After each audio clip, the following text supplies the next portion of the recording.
Hi guys, and welcome back to the Female Fitness Podcast. Today I have the pleasure of being joined by Mick Blythe, who is a coach and a mentor, and he also owns his own facility fairly local to me called Performance 100. So Mick, for those of the listeners who might not have heard of you, could you give us a little bit of a background on your career so far and your experience as a coach and a mentor? Yeah, thank you first of all for having me. It's a pleasure. Hello to everyone that's watching and listening. Yeah, so my name is Mick Blythe. I've actually been in the kind of sport and exercise industry for a long time now, about 22 years I think.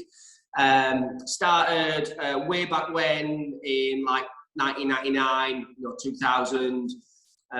Working in commercial gyms while I was at college doing all my sports qualifications, did lots of work placements, did lots of junior sports coaching. Basically, as a kid that grew up, sport and exercise mad, I just wanted to do anything and everything I could really. But that kind of then led me into a career in teaching. Teaching PE in junior schools, teaching sport to children with disabilities, and then into full-time college lecturing. In one place in particular, that I spent nearly 10 years there, leading up to eventually running the degree program I had there. I was doing teaching for Great Britain boxing in the build-up to London 2012 at the time when they had guys like Anthony Joshua and Callum Smith and Natasha Jonas on the books and stuff. But around about 2013, for various reasons, I wanted to go self-employed. Kind of made a decision to do it without anything concrete to go into. And so for a couple of years, I just kind of did lots of things and brought it all together. I ran a ice hockey academy in Sheffield. I began doing a lot more teaching for a local company called Envisage that teach people to be personal trainers. I was doing strength and conditioning work at Dewsbury Rams rugby league team. I was doing consultancy work, writing work. And within any sort of gaps I had, just filling that with like one-to-one clients or like small groups of clients.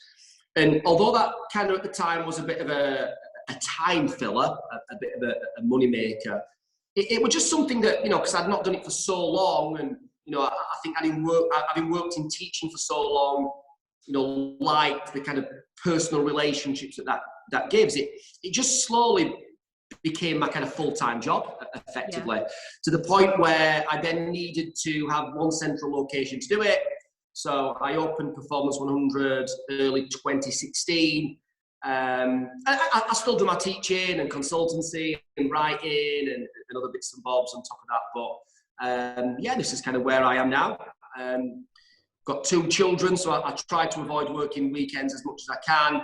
But Monday to Friday, I'm in my units in Rotherham, strength and conditioning, personal training, mentorship, doing my own kind of education workshops and stuff like that. Yeah, that's really cool. And I think when something grows organically like it did for you, it shows that you're really good at what you do. And usually it's because it's spread through like word of mouth. So I decided to get Mick on the podcast today to talk a little bit about some of the things we might need to take into consideration when we are programming for females, and talk a little bit about the difference between programming for people with body composition related goals versus programming for performance.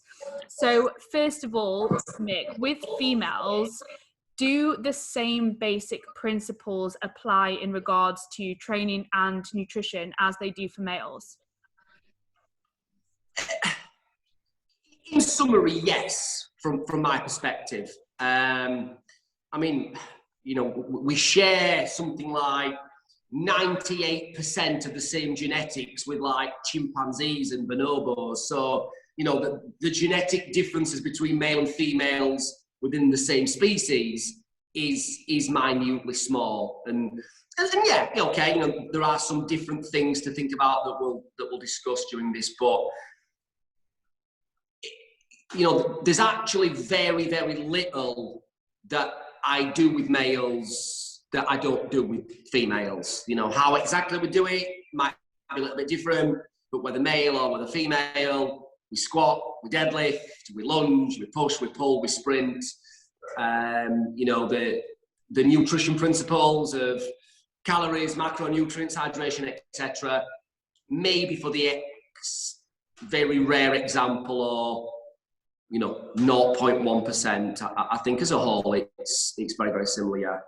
Yeah, I think that's really good and really important to recognize that, like, you know, if someone wants to lose body fat, they still have to get into a calorie deficit, whether they're male or female, at the end of the day. And whether they want to build muscle tissue, the same principles apply.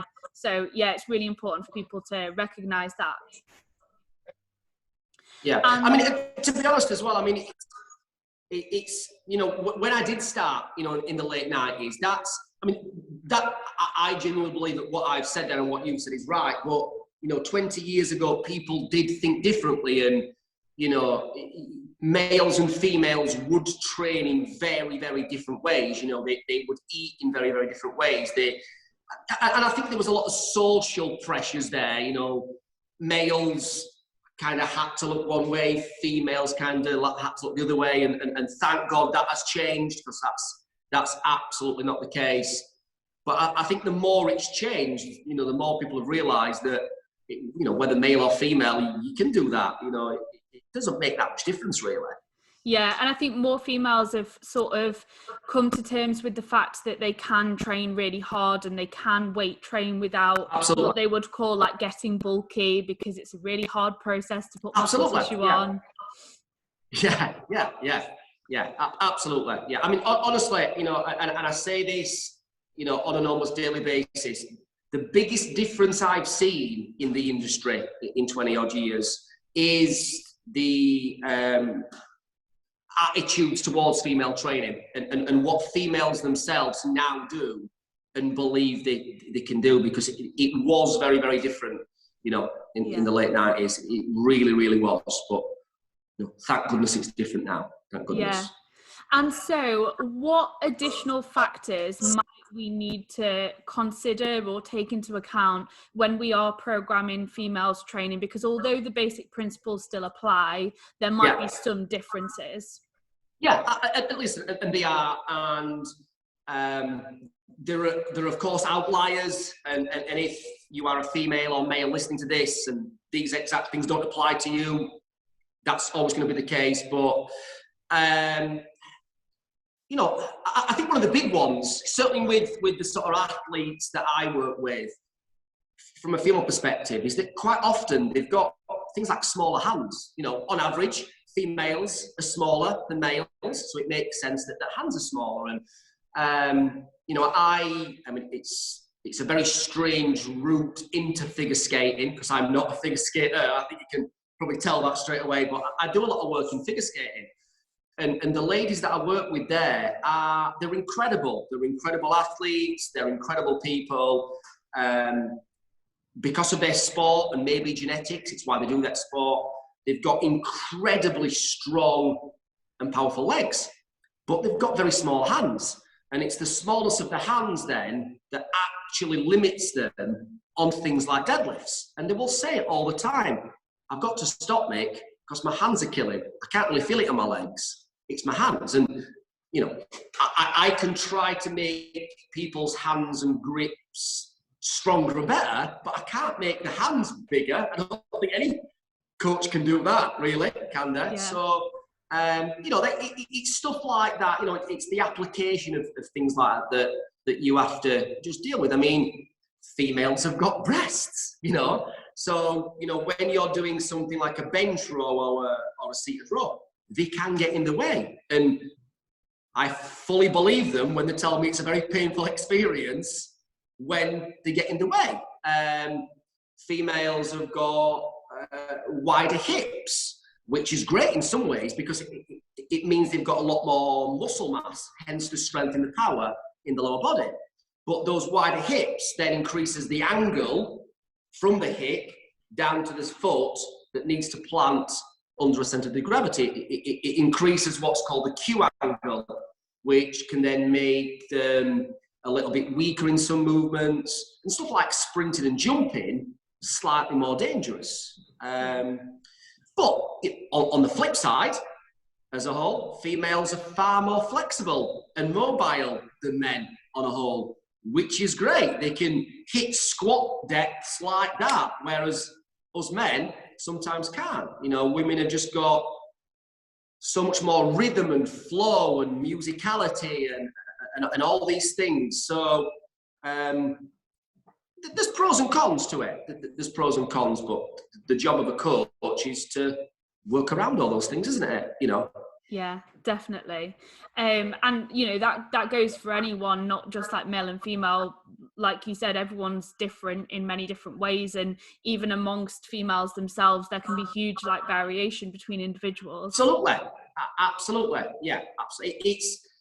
It's just a thing, just like anything is with a client. Some clients can train 7 days a week, some can only train once a week. Some have got lots of disposable income to spend on additional programs and supplements and all these sorts of things. Some have not. You just address it and you just deal with it the same, really. You know, it is what it is. Do you find that most of your female clients or athletes can handle a little bit more training volume than most of your male clients or athletes? Yeah. They've females sometimes have got like superhuman recovery. It's crazy. They'll work to fatigue, they'll work to the max, and you know that from all the usual parameters that show you they're working to the max. But you know, a minute later, they're good to go. And not only are they good to go, they're able to repeat the same level of work than they did before, and that proves that they're fully recovered. Us men, we take longer. And again, there's factors for that. That could be physiology, that could be psychology, it could be, you know, the recruitment of muscle fibers you use, it could be just size.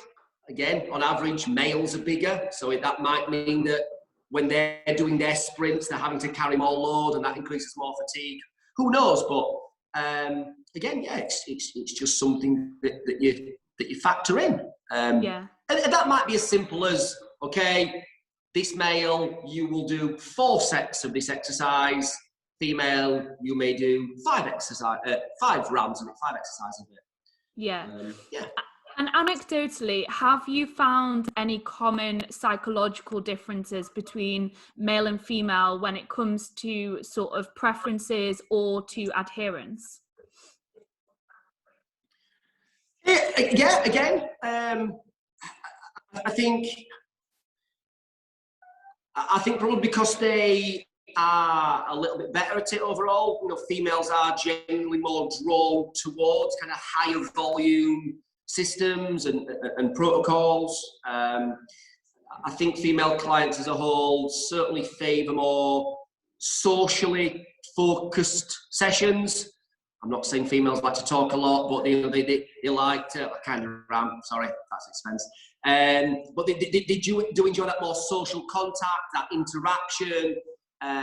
You know, in my experience, you know, males are less drawn to stuff like that. I think they, as a whole, more prefer the strength, out and out power type exercises and systems. I do think as well,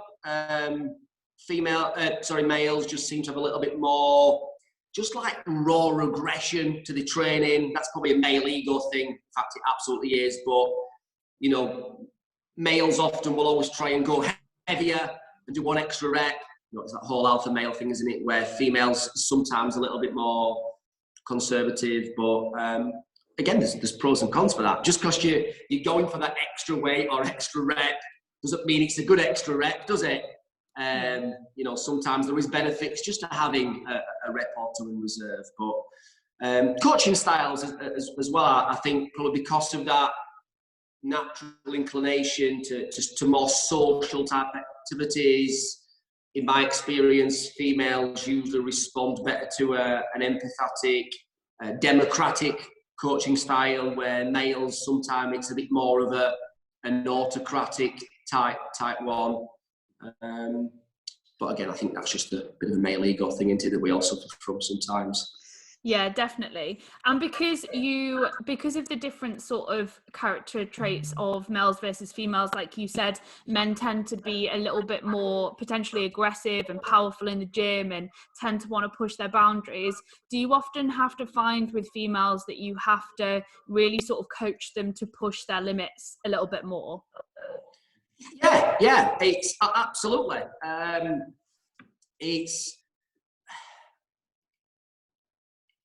I mean, ultimately, it's hard to do sometimes because if, like as I said, males are naturally more inclined to the raw strength and the more raw power side of it. You know, when they're hitting a 3, 4, 5 rep max, they stop at 5 reps because they physically have to stop at 5. They just can't lift anymore. But sometimes if females are doing slightly lighter loads, slightly more higher volume approaches, which they are overall better at, sometimes then they stop at 10 reps or 15 reps or 20 reps because they just get a little bit bored of the exercise, or they just like the synchronization of 5 sets of 20 as opposed to it being okay to do a 20, an 18, a 21, a 17, a 10 or whatever else. And so that you're right, that does need a little bit of coaching, you know, and a reminder that, okay, I'm saying going for 15 reps here, but that is the minimum. You're going to do more if you can. Or if they can hit 15 reps easy, it's now time to go heavier. And that heavier might mean it drops now to 12, but that's okay.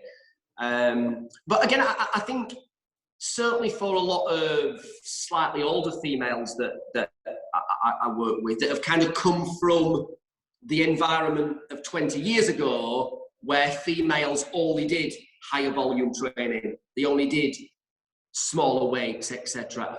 I do just think a lot of that is more ingrained, but thankfully with the kind of younger females that I'm working with who've only ever known this, you know, new approach, I think they are a little bit more confident, you know, in going heavier, less reps. Rep range has been a little bit more inconsistent, but if not, yeah, it's coach, you advise, and you just explain the reasons behind it ultimately. Yeah, definitely. And so when it comes to nutrition, are there any additional factors we might need to take into account with females in comparison to males when we're programming their nutrition protocols? Yeah, I mean, we said already, you know, the calorie equation still holds true, surplus, deficit, and the response it has. Macronutrients, you know, you need your balance and all your micronutrients and hydration on top of that. But I mean, I think the big one is the total amount of calories that kind of need to be consumed. On average, females are smaller than males, and in some cases, far smaller. You know, again, a lot of the figure skaters that I work with, they are quite naturally slight individuals. And although they train an awful lot, ultimately because they need to be as strong on ice, but as light as possible, and there are aesthetic pressures as well, ultimately it becomes very, very hard to find the right sort of calorie balance for them, because they've kind of got to eat enough calories to perform, but knowing that if they have too much, then that can lead to calorie surplus and weight gain. And I think physically and psychologically that can cause problems. Yeah. I mean, some females that I work with in a purely aesthetic background who might only train 2 or 3 times a week and have perhaps got a job where they sat down a lot and they're naturally quite small. I honestly dread typing all the numbers in and then telling them how many calories they've got to eat to achieve a deficit and lose weight, because the number is just awfully small. And ultimately then, if someone's having to eat a very small number of calories a day to be in a deficit to lose weight, that's just very, very hard to do, isn't it? You know, you can have a low calorie, healthy breakfast, and that can still easily be 450, 500 calories, can't it? Yeah. You know, that then means that straight away they're under pressure throughout the rest of the day to eat whatever. If they have a cheat meal, a weekend off, a night out, the amount of calories in that's so much greater than what they should be having, that then far easier blunts the effectiveness of the other 6.5 days that they've had. Yeah. Some males who, they might, again, only train 2 or 3 times a week, they've got bigger frames. You know, they're almost certainly more likely to be doing something that resembles at least a semi-manual labour job.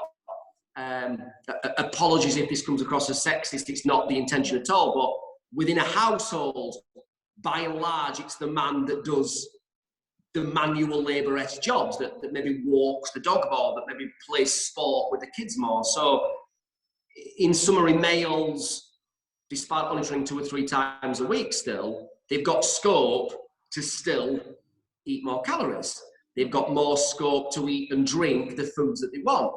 If they have a pizza on a Saturday night, that has less impact upon the total weekly calorie intake as opposed to that would do to a female.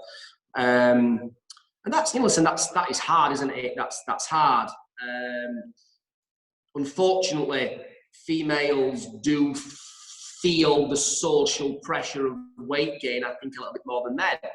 You know, some females, very sadly, they are still transfixed by what the scales say. And it doesn't matter if they've lifted more in the previous training session. It doesn't matter if the clothes fit better, if the photos look better, if someone said that day, wow, you're looking great. If they get on the scales and the numbers have perhaps gone up, although that confirms body composition changes, that can absolutely ruin their day, can't it? Yeah. You know, menstrual cycles as well. You know, us men think we know about that from a scientific perspective, but we don't really. We only know it from what we've read. We don't understand it firsthand. You know, we don't understand how that makes women feel. We don't understand how the weight gain and the bloating and the sugar cravings affect females. And so, yeah, you know, these are all things to think about. Yeah. And when it comes to nutrition, Mick, with your female clients, do you usually take a sort of like macro tracking or calorie monitoring approach for them to monitor their nutrition? Yeah, so you know, calories is the key thing. You know, calories is the key thing, obviously. The thing with performance clients is, you know, by definition, they are training hard and they are training very, very regular. So some of the skaters that I work with, they can train 4 times a day, almost every day, you know, and brutal, long, hard training sessions.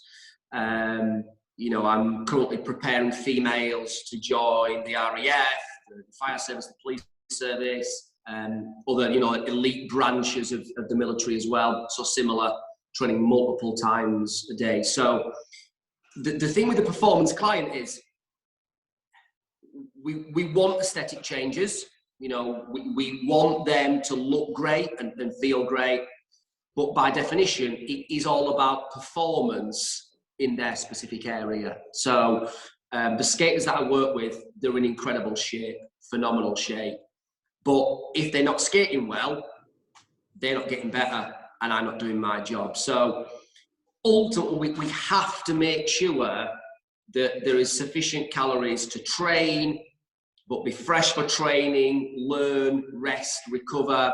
And if they do get injured or ill, get better as quick as possible. So we have to get the calories in, but then that has to come ideally from the correct breakdown of macronutrients.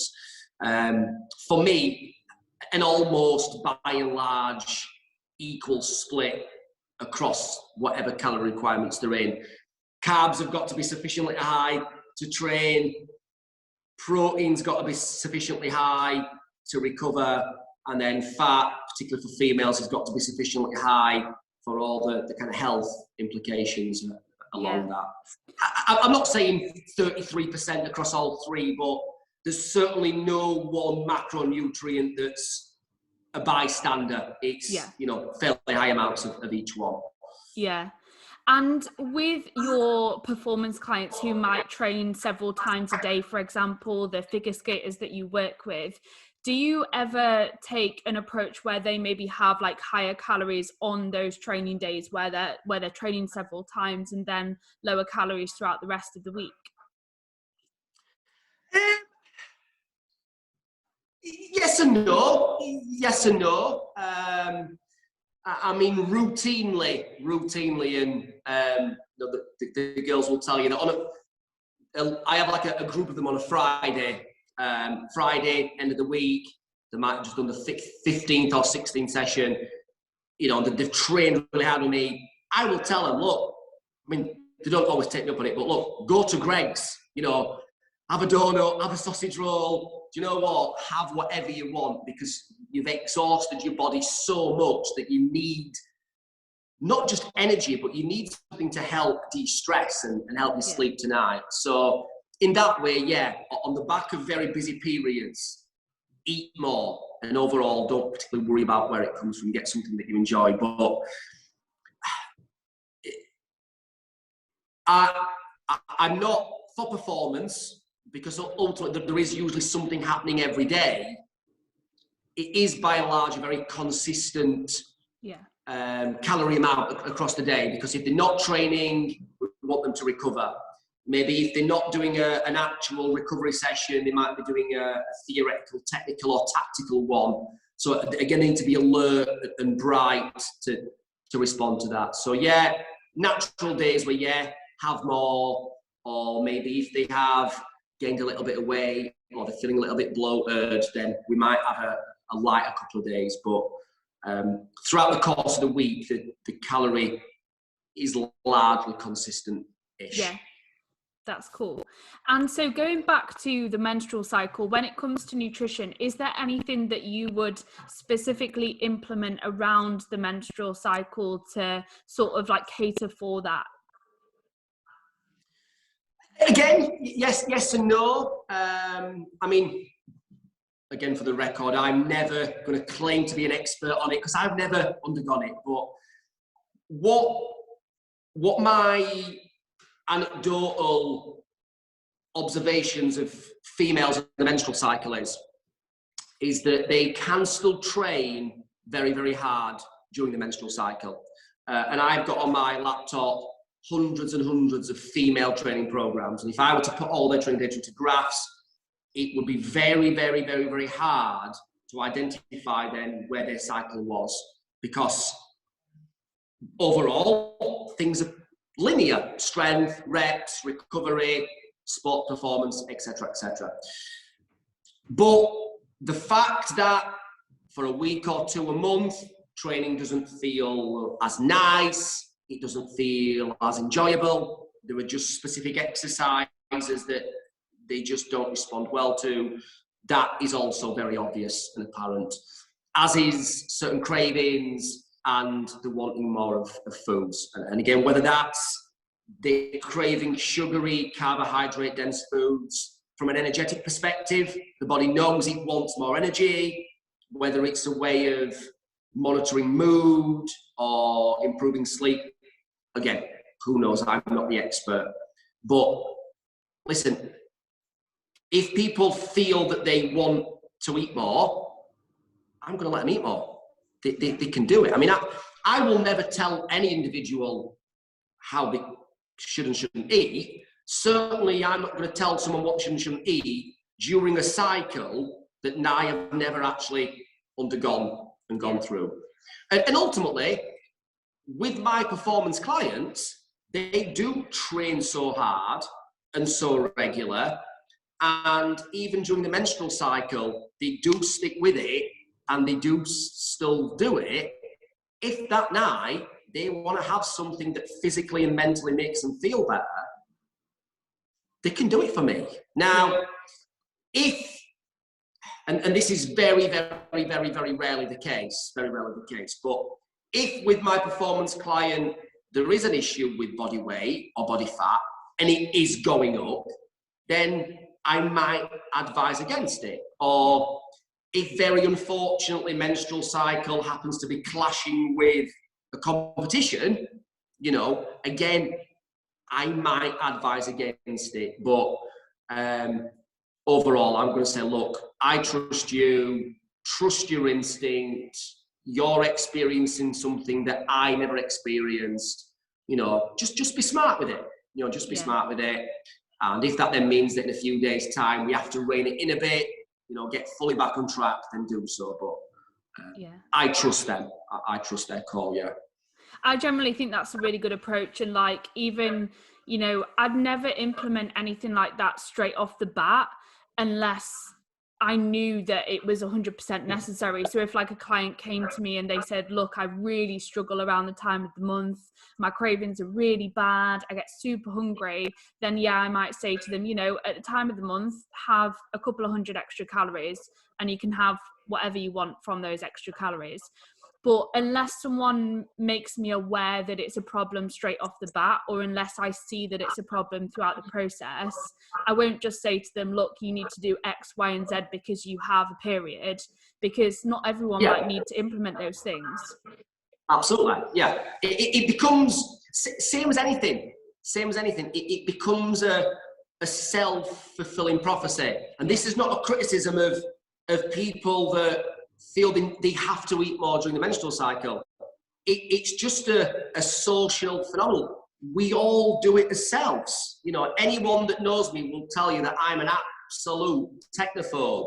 But because I'm a technophobe and I don't like it, and I tell myself I'm not going to be good at it, I don't get better at it because I don't do it. And we see that in lots and lots of things within the sport and exercise industry. We tell ourselves we aren't strong enough, so we don't lift heavy enough weight, so we don't get strong enough. If we tell ourselves going into a competition or event, oh, I'm not as good as my competitors, I shouldn't be here, you perform badly. And so that becomes the learned behaviour. If females are constantly told that during your menstrual cycle, your performance is going to drop, you're going to hate every minute of it, and you've got to eat more food, that then becomes a learned behaviour. And that could well be the case for lots of females, and I'm sure it is. But, as you know, and as my training data shows, performance doesn't have to drop during a menstrual cycle. You know, you don't have to eat more food. But if someone does, they do. But if they're okay without it, they don't have to do it, do they? They don't. Yeah, exactly. And in reality, anyway, you know, the actual increase in the amount of energy required when it does increase at the time of the month is very minimal. It's only a couple of 100 calories, if that. Yeah. And so when it comes to programming from a training perspective for your female clients, what are the main differences, if any, between your performance clients and your clients just working to manipulate their body composition? Yeah, so again, lots of similarities, you know, lots of similarities. Sessions are always hard. You know, I'm called Mick Blythe Performance at Performance 100 because I like to think of myself as a performance coach. So sessions are always hard. They're of course planned, they're progressive, they are individually specific. A lot of focus on supporting health. Doesn't matter whether you're performance or aesthetic. If you're injured or ill, you ain't training and you ain't getting better. And lots of very, very similar exercises. The kind of main differences though is that, I think I mentioned it at the start, when you are working with an athlete or you're working with someone that wants to get into the armed forces or military or whatever, how good they are in the gym, how good they look is not the be all and end all. it's a very good indication that people are getting better if the squat 1 rep max has gone up and they've now got a more toned core. But that doesn't mean that someone's going to win the figure skating competition. That doesn't mean that someone's going to move into the first team of their football team. It doesn't mean they're going to get into the Marines or the fire service. So the main difference is that progress, improvement is based upon how well they are doing in their chosen event or performance. And as I mentioned, getting better in the gym, getting a better body shape is a good indication of that, but it's not the be all and end all. And so I always strive to get a lot of feedback from the athlete or client themselves. Sometimes, again, using skating as an example, I am just one coach amongst a number of 3, 4, 5 coaches. And so if a skater's technical coach tells me that they need to get their vertical jump higher, the focus will switch to that. If I'm training someone for the Royal Marines and she tells me that her pull-ups are not as good as they should be, the focus switches more to that. Because it doesn't matter if she's got an 8-pack, she can't do pull-ups, she don't get in. It's as simple as that. And so things then become a lot more event and sport specific in how we do stuff. There's a lot more coaching cues. There's a lot more application of psychological skills. When you are doing a back squat with an aesthetic client, the focus will perhaps be more on slower tempo and mind-muscle connection and these sorts of things. But with a skater, we want them to move that load at speed and pace and aggression. So there's lots of visualization references to imagine yourself on ice, jump like you would on ice, and all these sorts of things. Just training the body more as like one combined unit. So not doing a squat to work on specific muscles, quadriceps, glutes, etc. Doing it to get them better at vertical propulsion or a deadlift for horizontal propulsion. Or whatever the case may be. And just understanding as well that if you are working with athletes, any periodization you do, it's always going to be very non-linear because their skating schedule might have changed. So then you have to change what you do. They might turn up and they've tweaked a calf muscle training that morning. So you have to change accordingly. And, just an acceptance that stuff changes. Metaphorically speaking, always planning in pencil. When you're working with a general population, aesthetic client, very, very rarely they're going to turn up and go, I can't do that today. Or if I do that, how's that going to affect me tomorrow? Because it doesn't really matter if the legs hurt tomorrow. They've not really got to use them that much. But if my skater's legs hurt tomorrow, and then that means that they have a lesson session on ice, I'm not getting them better at their sport. The legs might look great, but that's not the be all and end all. Them getting better at their sport is. Yeah. And so with all of that in mind, you have sort of touched on this a little bit, but how might the way that you track progress be different between a body composition client versus a performance client? So again, lots of similarities. We want to know how they're getting stronger. That's done via the tracking of loads and reps in gyms. There might be some specific fitness tests that they might do. Again, like I mentioned, body composition isn't everything for an athlete, but it does tell you that what you're doing is right. So in those cases, very, very similar, very, very similar. But it's all about the performance. It's all about the end result. Do they feel better in their said sport? Are their coaches happy with the feedback? Are they actually doing better in competitions, etc.? Are they moving up through competitive levels? Are they getting injured less? You know, the huge role of a strength conditioning coach is making people bulletproof, you know, reducing the risk of them getting injured. And if they do, then getting them back to full fitness as much as possible. You know, the skaters, I don't know why, they hate doing press-ups. Anyone that's going to be listening will be going, yeah, I hate press-ups. But we do a lot of press-ups because if and when they fall on ice, and it does happen, often what touches the ground first? It's the arm, you know. So we want to make their body good at impacting force. We want to strengthen these areas. And if they do fall down on ice, we want them to pop up as quick and as effortless as we can. So there's always kind of those sorts of things in play. But again, it's all about performance. Got an 8-pack? Yeah. Brilliant. Well done. That looks great. Are you getting better on ice? Are you getting better on the football pitch? Are you going to actually get into the police, fire service, Marines, or whatever? Because that's the key thing. Yeah. And when it comes to measuring body composition for your clients who want to manipulate that, what tools do you usually utilize?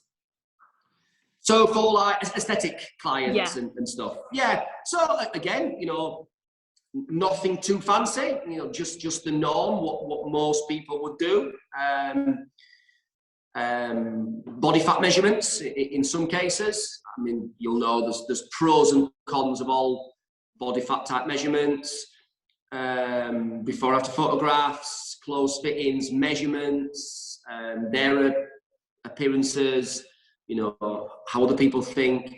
Just a whole triangulation of things. Weight as well. I mean, weight only tells one snapshot, but it is an important measurement nonetheless. And just we try not to get obsessive about it, but just a whole triangulation of things. And that's the thing, that if you do only rely on weight, that only tells you one picture. But if someone gets on the scales and they've got heavier and they are disappointed with that because they want to get lighter, if then you can show them the measurements, the body fat scores, how clothes are fitting, you know, before and after photographs, it then goes a long way to proving, you know, or explaining the reasons behind any kind of weight loss they might have had, alongside having a good relationship with your client as well.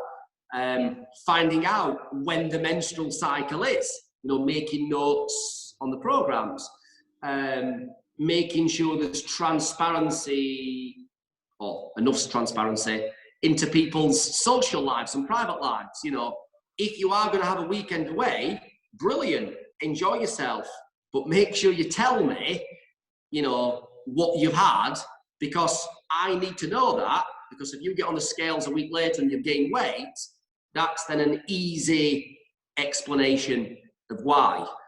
But, you know, trust and relationships, they take time to foster, don't they? It's not an overnight thing, unfortunately.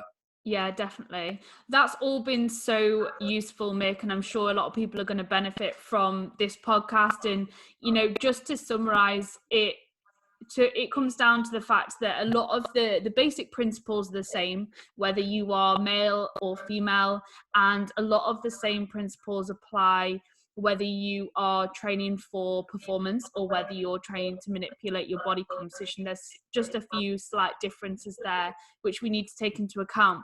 To sort of wrap up, Mick, if you could give sort of any tips for females, for women getting into training, wanting to progress with their body composition, wanting to progress with their performance, what would your number one tip be?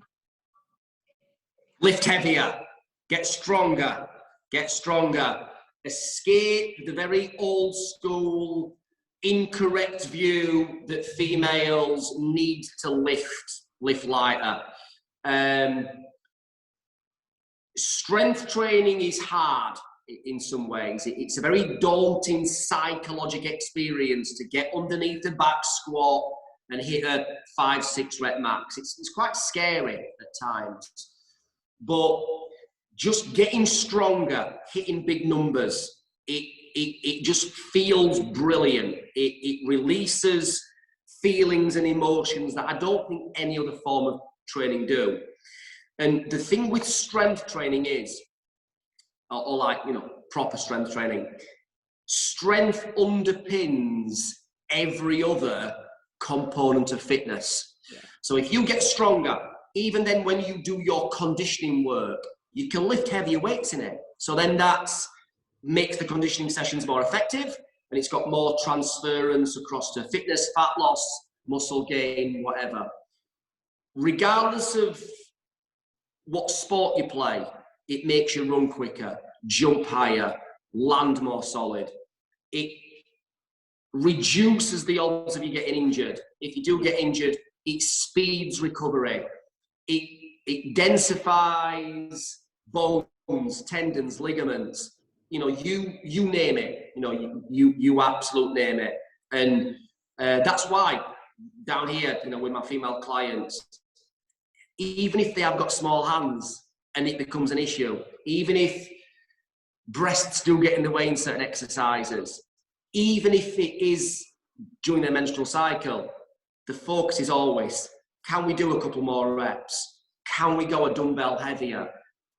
If they don't think they can, just trying to put the psychological foundations in there to do it. Just giving them the belief and the trust, the faith in doing it. And when they say, like you said, I'm not going to get bulky, am I?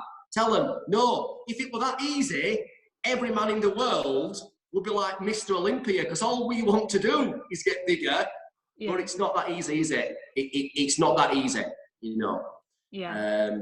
I think that's an incredible message, Mick. And where can people find you if they want to contact you on social media and on your website, etc.?